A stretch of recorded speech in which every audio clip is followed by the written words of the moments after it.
Great. So welcome to Calm Care Spotlight from Care Caribbean. Today we're talking about caregiver burnout and how to keep going without breaking down. This is not going to be one more conversation, telling you that you need to take a bubble bath, think positively, or somehow find 3 hours that we know you don't have. We're going to talk together about what burnout really looks like for caregivers, when it becomes unsafe and you need to seek help, and what a caregiver can do even when help is limited.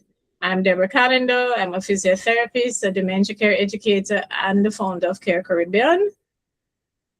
And I'm Dr. Melissa Walcott-Pusey, a physiotherapist with a doctorate in physical therapy and the owner of Total Therapy Limited in Barbados and a contributor to Care Caribbean.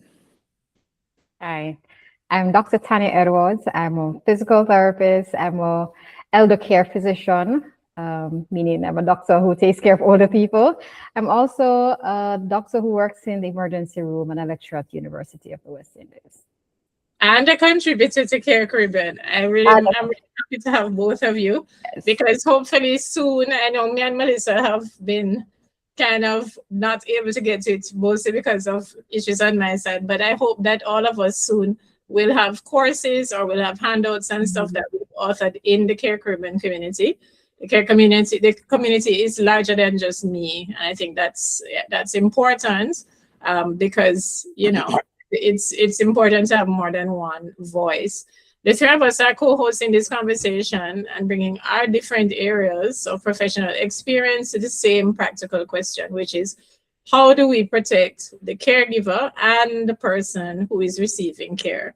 Before we begin, a little bit of housekeeping. This is general education. It cannot diagnose or treat an individual person. If you are worried about your own health, or you feel that you or the person that you care for may be in danger, please seek professional help promptly. Immediately, I would say. Let us begin with what caregivers may mean when they say, I'm burnt out. Very often when people say that they're burnt out, it means that the load has become bigger than the strength, time, money, sleep, and support they have available. They may still love that person, and that's not what we're worried about. They may still be doing everything that needs to be done, but they are running on empty. That is not a character flaw, and it is not proof that they do not care. It is a warning that the present arrangement is no longer sustainable. And that's the key word here. It is no longer sustainable. Yes, and we should take that warning seriously. Severe, prolonged stress can affect sleep, can affect mood, memory, judgment, physical health, emotional health as well. And whenever the caregiver is depleted, the whole care system becomes more fragile. Medication and medication mistakes can happen. Falls, conflict, delayed medical care becomes more likely. The aim is not to wait until the caregiver collapses. The aim is to take action now. So what are the early warning signs that caregivers will be moving beyond the ordinary fatigue or tiredness? When a hard day having a hard day is not automatically burnout. The concern is a pattern that keeps returning or is getting worse. The caregiver may wake up tired even after having a full night's sleep. Small requests begin to feel unbearable. They may become easily irritated, cry more often, feel numb, or dread the sound of the person calling. They may stop returning messages, stop going to church or seeing friends, and lose interest in things that once gave them pleasure. There can also be resentment and guilt, living side by side. A caregiver may think, I love you, but I do not want to do this today, and then feel ashamed for having that thought. They may start saying, nobody else can do it properly, while at the same time feeling angry that nobody helps. They may be functioning on automatic, doing tasks, but not really feeling present.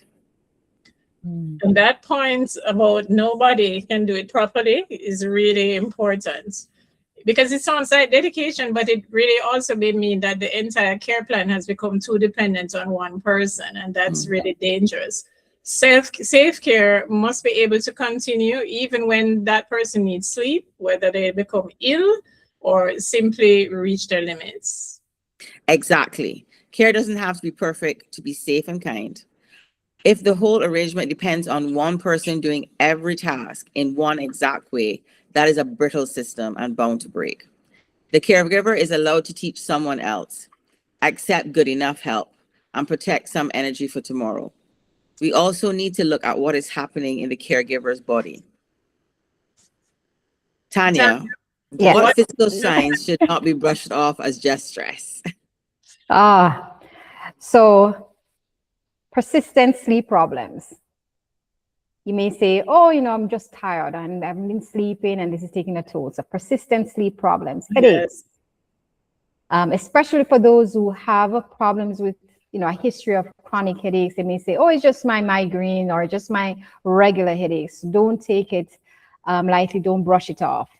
Palpitations, heart racing, especially when you're not doing anything, like you're just resting, lying down, trying to relax, you're having palpitations, heart racing, stomach problems, acid reflux, chest burning, loss of appetite, weight change, meaning weight gain or weight loss, eating pattern, you're eating less or eating more. Those are some physical signs that you shouldn't brush off, shouldn't ignore. Frequent pain, and especially pain that you can't pinpoint and say, oh, I hit up my leg or I hit the shoulder. It's just pain in the whole body. Yes. Fluctuation in blood pressures, repeated infections, especially yeast infection for females, recurrent urinary tract infections, blood pressure becoming difficult to manage. So you are taking the medications, but the blood pressures are variable. They're not constant. They're not stable. And there's just a difficulty in terms of controlling just chronic illness. So the blood pressure is going up despite taking the medication. The sugar is going up despite taking the medications. When you check the cholesterol, when you go to the doctors, that is also high because there's increased stress hormone because, you're under stress, you're burning out, and these should not be ignored. The caregiver may also be missing their own medications, right? Or medical appointments because of the dedication and the personal responsibility for the person they're taking care of. They're taking care of for the relatives. We also have to be careful not to label every symptoms as burnout. Tiredness and poor concentration can be from depression, anemia, thyroid problems, medication effects, sleep disorders, and many other conditions. And so it's very important to, as a caregiver, keep your regular doctor's appointments so they can determine, is this because of burnout or is this because of poor management? Being able to be consistent because you're tired, you're not making good decisions, and also you're prioritizing the person over yourself. Well said. Exactly. So if symptoms are persistent, worsening or affecting daily function, the caregiver needs a proper medical review. Deborah, can I ask a question? Can a caregiver be close to burnout and still look efficient? Yes. Sometimes the person who appears most organized is the one everybody assumes is fine. Absolutely. Some caregivers do not stop functioning. They overfunction. I'm guilty of this as well. The appointments are kept. The medication chart is perfect. The house looks organized, but the caregiver cannot sit down without feeling guilty. And they're constantly scanning for the next problem. I call it survival mode, to be honest. They're very controlled, until one small thing goes wrong, one small change. The helper is late, somebody spills a drink, you have a difficult phone call with the bank probably, and you have a whole crash out after that. And we should not judge well-being only by whether tasks are getting done. Another sign is that the caregiver has no margin. If one prescription is delayed or the person has diarrhea for a day, the whole arrangement falls apart because there is no backup time, money, sleep, or anybody else available to assist. That lack of margin tells us the care plan needs support even before there is any crisis. In our Caribbean context, there's often a great deal of resistance around health. I have experienced this a lot in my work. The person receiving care may not want to deal with an outsider. Family members might have these really strong opinions, but the daily work is still falling on one person. Sometimes the caregiver feels that asking for help means that they're failing. And that sometimes, I think, may help explain why people wait so long or far too long to ask for help. And asking for help is never simple, right? The caregiver may feel criticism. They may believe that the family will say the house is not clean enough, the person is not being fed properly, or they should be coping better. The person receiving care may reject anyone new. They may not like somebody to come into their space. The caregiver may also be too tired to organize help. When someone says, "Call me if you need anything," the exhausted caregiver still has to decide what is needed and explain it and then follow up with it. So, it's never just come and do it. No, yeah, a vague offer, it's just one. If trying to figure out how to make an offer is another task. Yes. Useful help is specific. I can sit with mommy on Saturday from 10 to 12. This is what it should look like. I can collect your prescriptions, or I can cook 2 cooked meals a week. I can take her to appointments, or I can pray for 4 hours for relief for this month. Those offers reduce a task. They do not create another level of planning. And also, families should look at the entire workload, the care workload, not only on functional tasks such as bathing and feeding. Someone can handle pharmacy, the medication collections at the pharmacy, some groceries, transport bills, phone calls, laundry, meal preparation, and appointment schedule. Even if the person refuses intimate care for someone else, the family can still remove work from the primary caregiver. And we also have family where money is genuinely tight. I mean, that's a fact. And they hear the word respite and immediately think, this is another service I can't afford, to leave my family member, to leave my relative, and to take some time off. It's just another financial burden, and they just feel overwhelmed again because they're thinking they have to spend money. So Deborah, what can share care look like when there is little money, or sometimes, to be honest, no money at all? Oh, yes. And paid care is useful. We'd all love to have it. But where we don't, sharing care is not limited to paying a nursing agency. Okay. A trusted relative can sit for an hour with the person. We can ask a neighbor to collect groceries while they're doing their own shopping. One person who is cooking anyway for their own family can cook an extra portion, twice a week or even once a week. And then another family member can cook another portion on another day, right? Someone abroad who is not there can pay for transport, can pay for pharmacy delivery, or can pay for other products. The family can rotate things like phone calls, paperwork, and booking appointments once they're clearly assigned, right? So I would suggest that you start by mapping every task and then asking which tasks really require you as the primary caregiver and which do not. Yeah. And it's also worth asking the healthcare team, what can be simplified. Sometimes we forget that part of the teamwork or the team members include the healthcare worker. They should be intimately involved as well, as much as the caregivers. So are all appointments still necessary at the same frequency? Can they come in once a week instead of once a week? Once a month or every 2 months? Yes. Or can some of the appointments be done on the phone? So telemedicine, can that be done? Can prescriptions be aligned so they are collected together? So you don't have one that is filled, next week you have to go back to the pharmacy, next week, the other week, and so every week you have to be going to the pharmacy. Yes. And of course, you want to know if there are any options in terms of medication pickup. There's some pharmacy that can and will deliver. So you want to ask for those options. Is there equipment that would make the transfers and toileting safer, so that the caregiver doesn't have to be exerting herself or himself? during this time?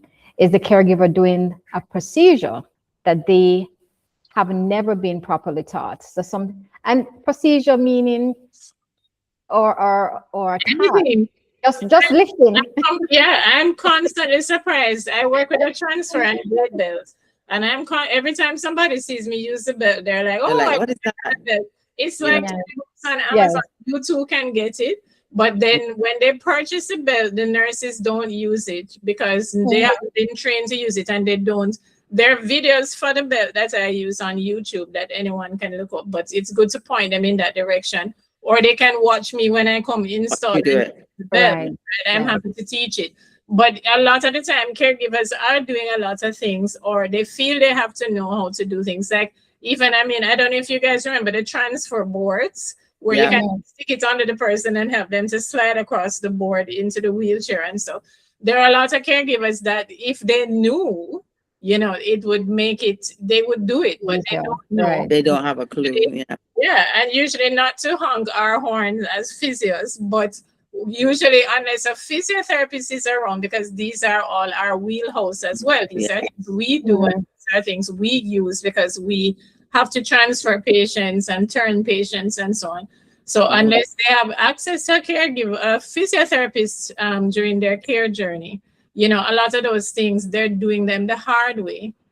So that is a really, really good point. Like, do these caregivers actually know about equipment?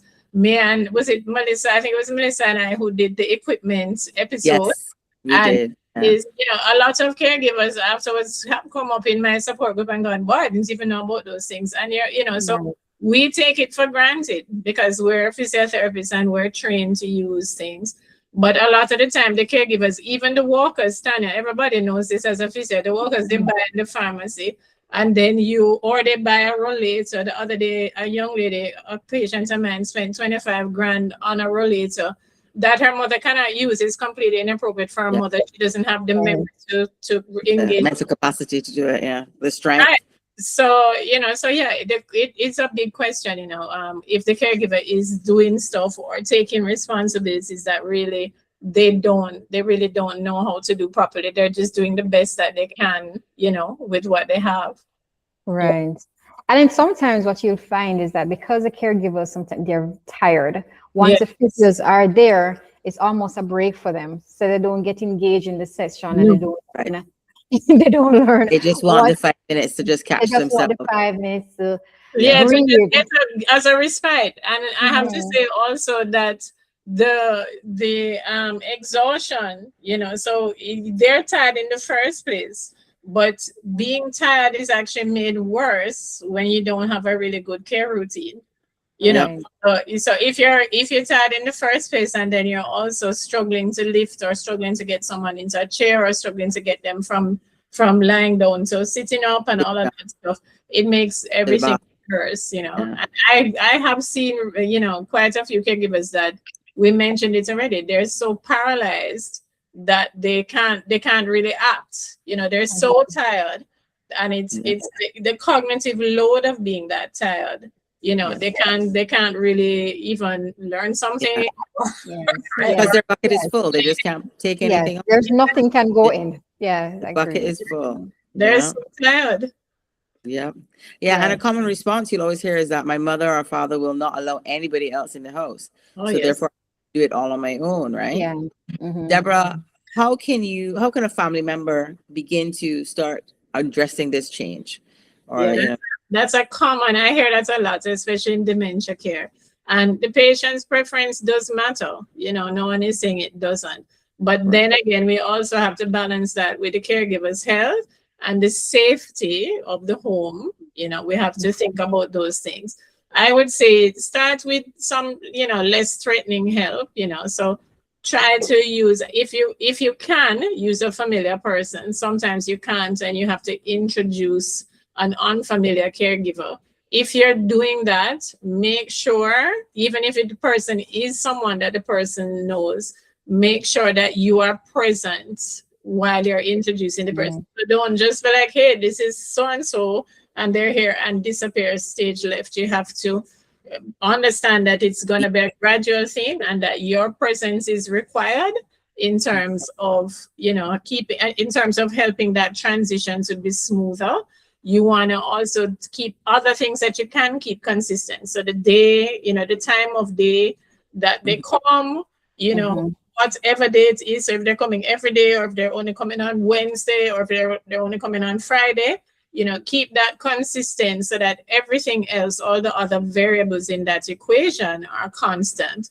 And the one change is that, this is a new person. And as I said, stick around, for a couple of times when the person is there, stick around at least for the first parts of the time that they're there, so that the person can relax and know that don't encourage them to run over the person and recourse to you, but just let them know that you're around, and let the person, supervise the person loosely, or just let them know that you're present, The helper can begin with a conversation, so if we're not at the point where we can introduce them to direct care as yet, they can come and talk for a bit to visit and say, hi, I'm just coming to see how you're doing. And, I might at a later time, especially if the person enjoys the visit, you can say, oh, I might come back and spend more time with you. Would you like that?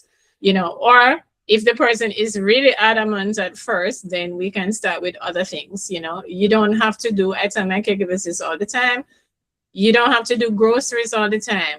Someone else can do the light household tasks. So if you can't sit with the person and they won't allow anyone to sit with them, use that help to do other things. Can they pick up stuff for you? Can they make phone calls for you? Can they do some schedule appointments? Right. Can they do other things if they're not going to be allowed immediately? Because most patients get accustomed to the other person being around, and it's not that big a deal.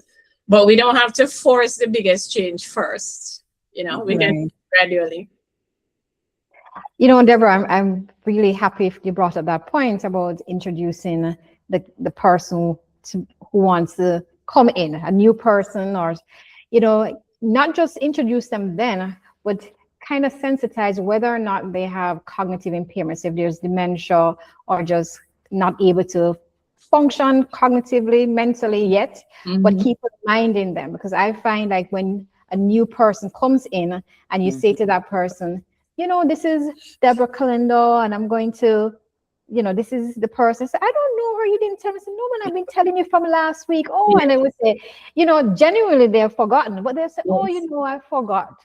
And then at least they know that you're safe. You're safe because they've been telling them about you. And the next thing that the point that you made about the caregiver staying in the room with the client, be present, creates a safe environment. Safe environment. But if refusal leaves the caregiver dangerously exhausted, or the person cannot be cared for safely, the family needs a more formal care planning consideration, or to have that conversation about having formal caregiving. Preference cannot be the only consideration when there is serious risk of harm. You can't say, well, I prefer this person over this person. You have to say the formal caregiving now, and this is how it has to be, so for the safety of the because they're vulnerable. And for the safety of the caregiver. Exactly, for both, for safety of both. They're both vulnerable. Yes. It's about that. So let us imagine a caregiver is watching this replay at 2 a.m. in the morning, and they're thinking to themselves, well, I cannot arrange a holiday. They might not be even to leave the house tomorrow. Deborah, what would you think the next 24 hours should look like for them? How would they be able to get this plan started and get going? So first of all, I think we've got to separate essential care from everything else that may feel urgent, especially if you're activated. If you're in survival mode and you're really activated, everything feels really, really important. And it would be good for us to differentiate the two things. Essential care is, it involves things like making sure they get their prescribed medication, adequate fluid and food, that they are toileted. So, we make sure that they have access to the bathroom and they are going to use the bathroom regularly or being changed, however you do that. Looking at their skin care, because that's, our skin is the barrier that protects us from everything. So skincare is always important in an invalid. safe supervision, safe transfers, right? And responding to any urgent symptoms. So, if they're developing a fever, with our cognitively impaired, if they're suddenly, greatly confused in a way that they weren't before, those things are important, and we need to be paying attention to those every day.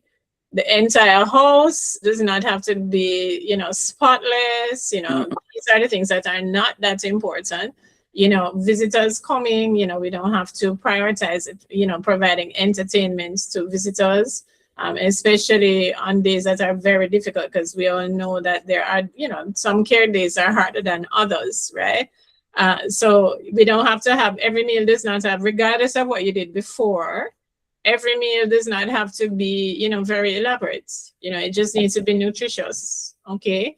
And we also need to make sure that, we're not trying to do things like laundry. We can, unless you only have one sheet, which very few of us do, we can probably put off the laundry until another day. So we are giving permission to lower this, to lower the standard temporarily without lowering safety. Yeah. This is not neglect. It is prioritizing limited energy so that essential care remains safe. So there's a term called quality of life and quality of care. And sometimes we are so engrossed in delivering good quality of care that we compromise with quality of life. Yes. The caregiver, so you're doing everything, and your relative, the person you're caring for, getting good quality of care, but because the caregiver is so tired, so exhausted, then quality of life is compromised. Yes, and we know for sure, our research says it, that the well-being of the caregiver. So in the longer run, in the short run, it's, you feel like, okay, well, let me devote myself to the cause. But then in the longer run, what happens is that our research tells us that caregiver well-being is directly tied to the well-being of the person they're taking care of, and the reverse. So if my caregiver isn't doing great, me, the person that they're taking care of, is eventually not going to be doing great. So caregivers, I think it would be good if they remembered that. Second point I want to make is, please choose one named person. Pick somebody, pick anybody, and ask for a defined task. So not, I need more support, right? And this is not a complaining opportunity. I mean, support groups are great for that. And feel free to, we have a support group in Caregiver. Feel free to join a support group. And I don't even want to say complain. Feel free to talk and unburden yourself about how difficult it is to be a caregiver, right? But talking about the support you need is different from giving, the chapter and verse about how difficult your day has been or something like that. Okay. So say, can I, be specific, can you stay here from 6 to 8 tomorrow evening, or can you collect this medication before the pharmacy closes? Be specific. A specific request is easier for the person on the other end to answer than, and as I said, try not to preface the specific request with a long litany of woe, because the person, they're happy. Most people are genuinely happy to help, but they do need to be pointed in a direction. Try not to, give them a long litany of woe before you just ask for the specific thing that you need. Okay. And a third point is protect one block of sleep or rest. Yes. It may not be a full night immediately, but someone must take responsibility for a defined period if it can be arranged safely. Fourth, the caregiver should check their own medical needs, and we cannot overemphasize this. Yes. Cannot. All right. Have they taken their own medications? Have they eaten? So the same way the caregiver is so dedicated and committed to taking care of this person, they should be committed and dedicated to taking care of themselves. Are they having symptoms that need medical attention? Caregiver health is part of the care plan, as Deborah said. It's directly related. So the caregiver's health is directly related to the person they're caring for health as well. And there should not be an optional extra. It shouldn't be like, okay, if I take care of myself, I'm being selfish. Yes. You know, and being. I know many people who have been left Yeah. with a caregiver because their caregiver died, and they Yeah. had to go into a home. So it's really a serious thing. 40%. I say this statistic all the time. 40% of all caregivers die before the person Before they, takes care of. yeah. We need to improve on that statistic. We really And do. it's not just the statistics. I mean, it's there where you see it in paper and numbers, but we all have personal experiences. We all experienced it. Yeah. Exactly. Yeah. Exactly. And what happens when you have passed and Yeah. the person now is, in a care Left by situation themselves. that you personally as a caregiver probably didn't want, because a lot of caregivers, they would not want their loved one to be in a home. You know what I mean? When you have passed on, the exact situation that you were trying to avoid, so it bears thought. It does. It really does. Yeah. And while you're organizing this other support, do a reset for yourself, a very small reset, just quite easily. Sit down, make sure you put your feet up so they're well supported, let your shoulders drop, relax, take 4 slow, comfortable breaths. Just exhale, relax yourself, clear your mind, drink some water, eat something simple if you're not eating for the day, because a lot of people forget to eat. It really is one of those things. Then ask, what is the next essential task? And the key word there is essential task. So you need to say, all right, what has to be done? Not the next 10 tasks, just the next one. Right. A 3-minute pause will not cure burnout. We must be really honest about that. But it may lower the temperature enough to prevent a harsh response, a rush transfer, or a careless mistake that may lead to injury. Small pauses are first aid. Reduced workload and reliable support are the long-term treatment. Yeah. So you got to look and identify someone who can assist. So what might lowering the standard but keeping the person safe look like in one specifically or especially difficult day? It might mean that breakfast is something simple and familiar and not something that you cooked, right? The person, you might have to wash possible, as Jamaicans say. You might have to clean them as necessary, as opposed to trying to do a full bath or a complicated bath, especially if the person has a lot of needs. When you as the caregiver, you're really too exhausted and you know it, to manage that safely, right? It's making sure that the essential medication is given and recorded, right? But we leave out the non-essential things like the cupboard that needs to be organized. We leave that task for another day, right? The caregiver uses the safest transfer method for the day, right? So instead, and you focus on what you're doing. It's not a day when you're going to be able to, multitask and be answering the phone while you're transferring the patient and stuff. Just, do ignore the phone. If you need to, you can always call people back, has been my experience, and transfer the patient. So it means taking your time, right? It means asking a relative to bring some food. In fact, telling them, I would say. And instead of them arriving at the end of the day to check on mom or check on dad or whatever without, with their long hands, to be frank, as Jamaicans, right? So that's what it looks like, is sort of decreasing the demand on yourself, and being mindful, really thinking through what needs to be done, and also, doing a specific ask. Yeah. And it may also mean things like accepting that the person wears the same comfortable outfit for another day. If it's clean, it's okay. The skin is clean, the skin is safe, no breakout on the skin. Caregivers can spend precious energy trying to make the day look normal for other people and forgetting that, they're spending all their energy to do this and they're not doing themselves any favors, right? During a difficult period, comfort, dignity, and safety must always come first before appearances. Yeah.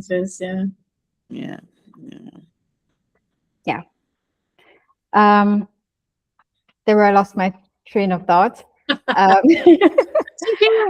So we just want to be clear that we're not recommending neglect. As I said earlier, that's a really important thing, because when we say these things like, if the clothes are clean, maybe they can wear them another day. People, the hackles rise on people's backs, right? But Yeah. we just want to, if we have limited energy, we want to decide where that has to go first, right? And it's about comfort, dignity, essential health needs, and safety. And if you're not sure about what is medically essential for that particular person you're taking care of, feel free to ask your doctor, your nurse, the physiotherapist, any other person in your treatment team, right?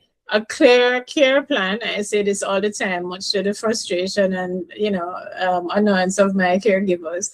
Having a clear care plan reduces the number of decisions that you have to make when you're tired, okay? When you're exhausted. It's hard. It's hard to make that decision.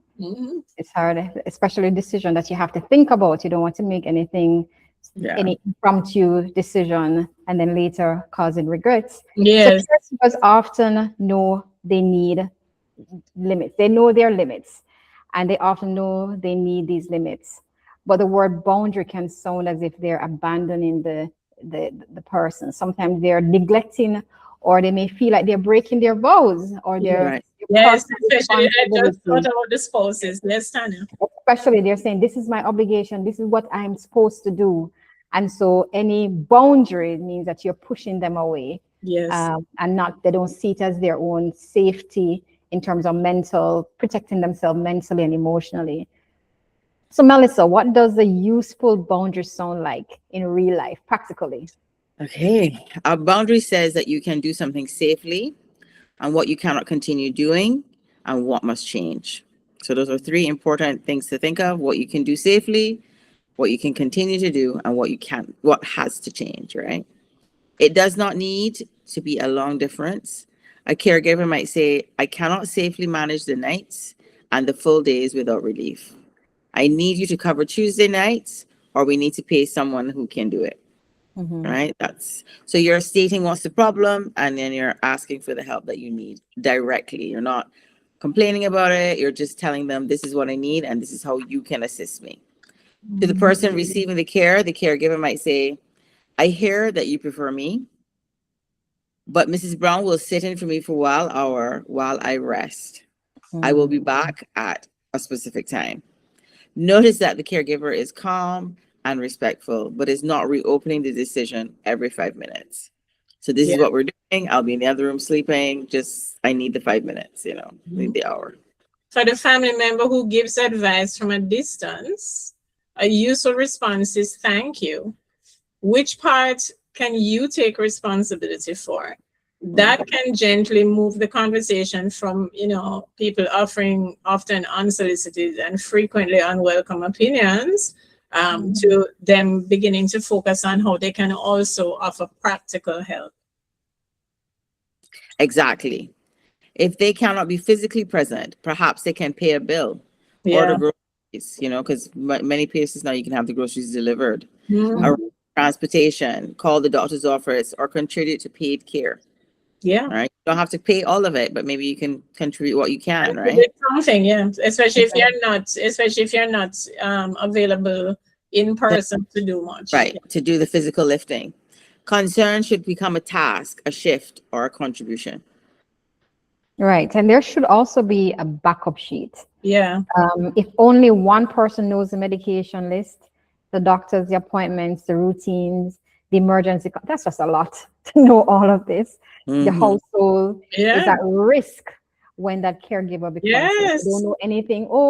I've seen it in the emergency room where the relatives take the person in to the emergency, but the caregiver is not there. So I was like, what happened? Why is this person here? We don't know, because the caregiver, she's off this weekend, and so they don't know their history, they don't know the medication, they don't know what it is, they don't know what it is. One person is doing this, has all of that information. Right. It's very dangerous with health. Right. So you have to keep the essential information in one place and make sure that at least one trusted person can use it. Yes. And especially if you have caregivers who are rotating, sometimes they have a main one. So the other caregivers usually are backup, and so it comes in once in a while. If it's on weekends necessary, on the weekend. And so she's not told exactly what to do.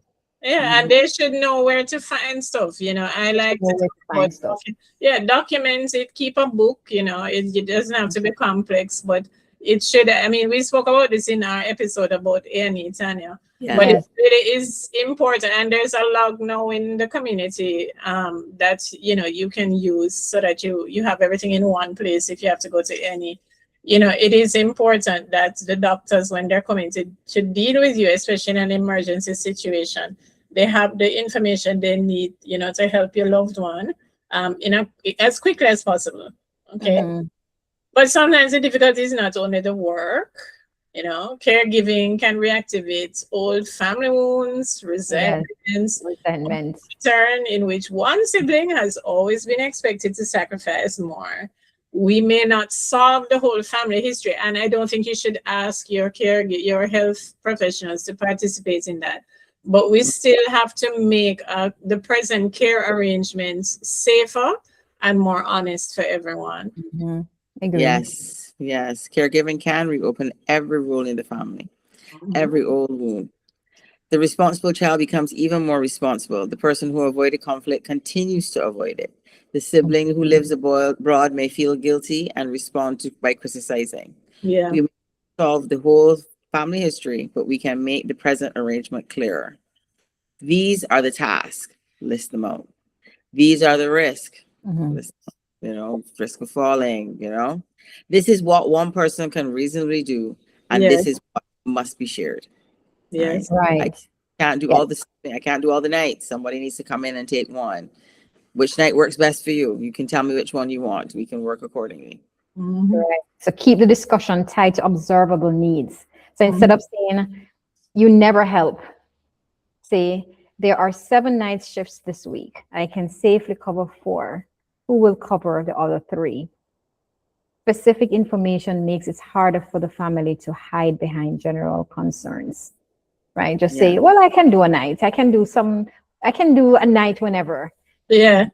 Specifically say, When exactly? Downside day. when exactly. Yes. I'm off Monday, Tuesday, Wednesday. Can you do Saturday, Which Sunday, one? Friday? Yes. Yeah, very specifically. Yeah. Yeah. Tanya, what should a caregiver do if they feel themselves becoming so angry that they may lose control? Yeah. Treat that as an urgent warning. Deborah mentioned earlier, just take that time, just sit, just breathe, get out of that situation. If possible, make sure the person is in a safe place first. Step away briefly and call someone to come immediately. Yeah. Sometimes it's not a physical harm or physical threat. Sometimes it's just something that is said in anger, and it's been said before. You've never taken it personally, but just today, when it's just too much, just walk away. Or I'll tell the caregivers, I'll say whatever they say to you, your relative, whether it's formal and informal care, don't let it touch your heart. Don't let it reach your heart. Yeah. Sometimes don't let it even enter your ears. Just let it go over your head. One ear or the other. Yeah. They're Yes. not well. They're not well. Yes. So do not continue a transfer if this is how you feel. If you're angry, do not continue the procedure. Do not continue the transfer, an argument, or difficult personal care tasks while you are in front of the patient or at the point of losing control. If there is immediate danger, thoughts of harming yourself or other person, or you cannot keep the person safe, contact local emergency services or go to the nearest accident and emergency department. These are difficult conversations. These are difficult things to even probably just don't want to even think about it yourself to say, am I feeling this? I'd rather not be here and not be here. I mean, you rather not be on earth than doing this. If you're having these feelings, seek help, stop. Yeah. Don't think I'm just stressed today and it will pass, because the truth is it will happen again. It may not happen tomorrow or next week, but something again will trigger it. There will be a trigger and you may feel that way and you're not sure the extent to which you will react. And and I think it's also good because lots of people are gonna say, well, I would never do that. You don't know. You really don't know the depths, and you You don't want to know the depths that you can reach to with extreme tiredness. And you should not, I would suggest that you don't wait and try to test, how much discipline you have, right? Asking for urgent help at that point is a protective act. It's not critical, It protects you as a caregiver, and it protects the person receiving care. So let's do 4 quick situations before we kind of wrap up, right? First, the situation, I have not slept properly for 3 nights because the person is up and wandering. The caregiver does not simply need better relaxation. They need an overnight safety plan and relief. Ask who can cover a night or part of a night. Reduce daytime demands so the caregiver can sleep, take a nap in the day, something. Do not rely on caffeine to carry the situation indefinitely. Yeah. Right. And if the restlessness or confusion is new or suddenly becomes worse, the person needs urgent medical condition. We need to find out what is causing it. It could be pain, infection, dehydration, constipation, medication, in terms of change medications, so new medications, new doses, decreased doses or increased doses, and other health problems that can cause this sudden change. Do not automatically assume it is just the dementia. And especially now, because we're having the Sahara dust. It is causing a lot of issues with older adults, so they're coming in dehydrated. Yes. Definitely. So you will see, because the time is so hot and they don't have that, the physiological reserve. They're really suffering. No, that is. Don't assume that is just part of the dementia, or it's getting worse. And doctor said it will get worse, and so this is the worst part. Yeah. No, and this the operative words there are sudden. Like if even if they are confused, and I said it earlier as well, if they are confused ordinarily, but suddenly it's like this much worse, and you're like, no, this is unusual even for them. That's your first sign. Okay? Right. And other things, don't feel guilty. Don't say I feel guilty leaving for 1 hour because something may happen. Remember, taking a break is it's not only for your safety, but it's also for the safety of the person. And guilt is a feeling, it's not an instruction. Exactly. So prepare a clear handover, leave the essential information, contact and use a trusted person, and stop. Start with like a short period of time. You ask them to stay and take a safe break. We need to normalize safe breaks as responsible caregiving. Not going all the time and sacrificing ourselves to the point of exhaustion, where we're getting into poor decision making, we're mixing up medication, as we said, and all that sort of stuff. Take a break so that you can take better care. Yes. Yeah. And the third scenario is, my siblings send instructions in the family group, but nobody takes a shift. How do you handle that, Tanya? Turn the group chat into a rota. Yeah. Make it more practical. Right. So say I've done this rota. These are the days I have. Please put in your days, or I've put in days that I think would be suitable or convenient to you. Can you check? And if not, we can rearrange, or we can modify to suit. Right? So turn the group chat into a rota. List 3 or 4 concrete needs with dates, times, and cost. Ask each person to choose one. If someone cannot visit, assign a remote task or financial contribution. The primary caregiver should not also carry all the administration. Yes, I agree with that. 4th scenario, the person I care for refuses every helper. Okay, so I would begin with 1 consistent person and 1 non-intimate task. Right, so we're not talking bathing as the first thing you want the person to do. Maybe just sit and read some Bible verses, or something very basic. Let the new person visit while you are there. Use familiar conversation and a predictable routine. And remember, every time they come, introduce them. Even if they are like, but this is the 10th time you've introduced this person. You just make sure that right? Offer 2 safe choices rather than an open-ended argument. So I need to go out. You can either stay with Deborah or you can stay with Tanya. Yeah. And they get to choose. So it gives them a bit of power there as well, right? Right. All right. And Yeah. even like you can have them come on Tuesday or Thursday. You can choose a day or you can choose a person.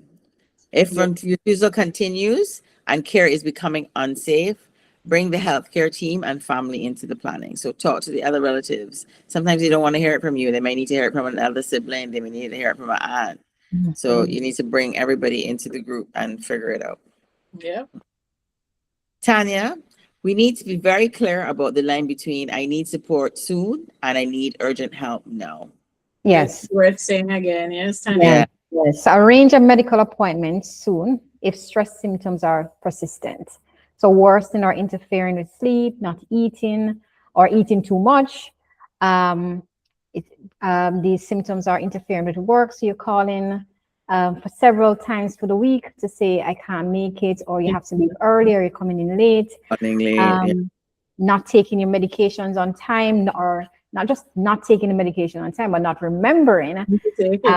Yes, and sometimes when persons don't remember, they're like, okay, well, let me just take it just in case I didn't. Or they may say, well, I'm not taking it just in case I didn't. And just everyday function, right? So their function is affected, normal function, daily function.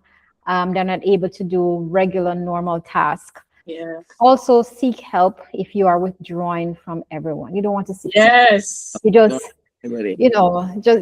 sometimes you just even want to see yourself. So you're having that. You just want to be by yourself. You just want to, you don't want to hear your voice. You don't want to hear anything. That is a huge sign. And a lot of us, I mean, I'm an introvert too. And when I get home on Friday, I'm like, great, but that is a really big sign. It's, if you really are withdrawing from everyone, as Tanya says, please pay attention to what she says. Yes. That is very, very important. Go ahead, Tanya. And you might say, oh, I like my own space, but sometimes it's you just in your own space for too long. Using substance, so misuse and abuse of substances such as alcohol or medication, or we didn't put that, smoking. Yes. Smoking. Feeling hopeless, unable to cope, no longer enjoying anything. And using substance can be over-the-counter substance. You may say, I've been using DPH just to fall asleep, or some sleeping tablets. My neighbor gave me some sleeping tablets. And so it helps me, it makes me feel relaxed. Seek urgent or emergency care if this is you. Especially if you're having chest pains along with it, severe breathing difficulties, fainting, sudden confusion, severe or rapid worsening physical symptoms, thoughts of suicide, thoughts of harming the person you're caring for, any situation in which immediate safety cannot be maintained. Sometimes person may start having abdominal pains because of stressful tummy that they're having. And you say, oh, I mean, this abdominal pain, I don't know what to eat, but it's just because they're feeling stressed.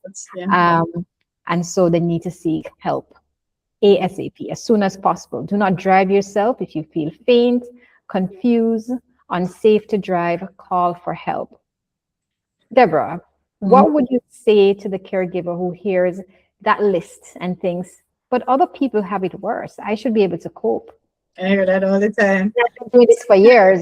Yeah, no, they hear that all the time. And sometimes other family members will outright say to the caregiver that, you know what, we have problems too, and we don't tell you about it and stuff. But someone else having a heavier load doesn't make your load light, It does not. You do not have to prove that you are at the worst possible point before you deserve help, right? Earlier support is going to give you more choices, right? Waiting for collapse is going to give you fewer, Yeah. So before we close, because collapse, we are talking about collapse as if you must get back up from it. But we did speak earlier about the caregivers who collapse and do not get back up from it. Okay. So really, stop, don't measure with anybody else, right? You know how difficult it is for you. Everybody copes differently. Get what you need early and ask for the help you need and seek the support you need early. Before we close, I want everybody watching this to write down 3 things. First, what absolutely must happen today for safety?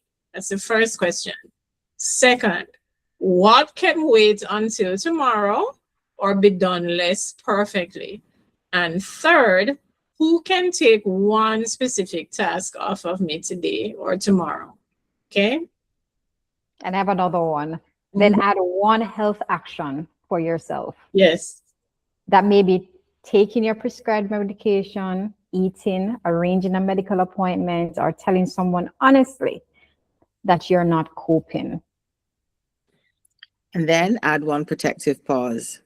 Even if it's only for 10 quiet minutes today, put it into your plan, then work towards a longer, dependable break. Short pauses help, but caregivers also need real relief and shared responsibility. So the reset is protect safety, right? Let one non-essential thing wait, hand over one task, and take one step for your own health. So ladies, let's each leave the caregivers with one final thought. Yeah. Okay. You do not have to be perfect, and you should not have to carry the whole system alone. Please take your symptoms seriously and ask for help before exhaustion becomes an emergency. Asking for help is courageous, it's brave, and it's a responsible thing to do. Amen. Needing help does not mean that you have stopped caring. It means that the care plan needs more support.